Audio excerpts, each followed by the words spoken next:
Good morning, folks. If you live in the drought zone, take a little cruise out to the farmland, see just how bad the crops are. Hurts my heart. Dozens are dead after a rainstorm for the ages washed away parts of Japan. I know the UK is breaking weather records having to do with rain and cold, but just on the southeastern part of Europe, it's scorching hot. This is a terrific article about lightning sprites. Good research topic there.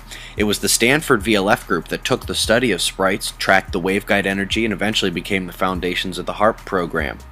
Oh, now you want to know more? Look up sprites, Stanford VLF group.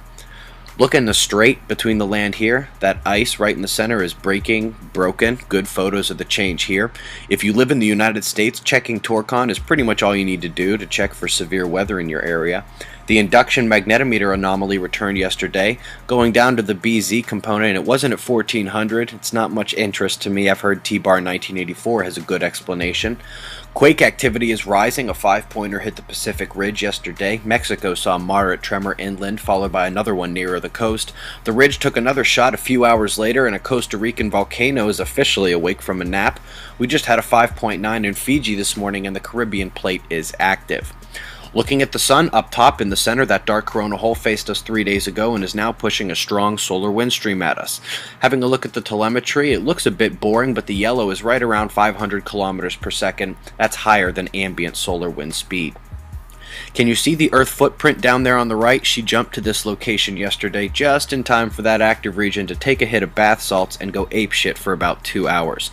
Taking her time firing off a long-duration sizable solar flare. Because the Earth footprint was right on top, we got particle bombardment immediately. The radiation storms are still in effect at Earth right now. The CME was no joke. Before we get satellite images, let's see how the experts have modeled it. Totally missing Earth off to one side. I agree most will miss Earth that way, but maybe not all. As we look from Earth, this is the LASCO C3. The majority is going down and out, but look, the ejecta is going left of center below the sun and above the solar equator to the right. Impressive for something on the bottom right of the sun as we're looking at it. That means there is a small chance that ejecta is headed our way as well. It's just hidden behind the disk. Don't forget, folks, we have this corona hole swinging in to face us on the southeast. She's a big one with bright active regions on her tail. And something in progress right now. Do you see the discoloration?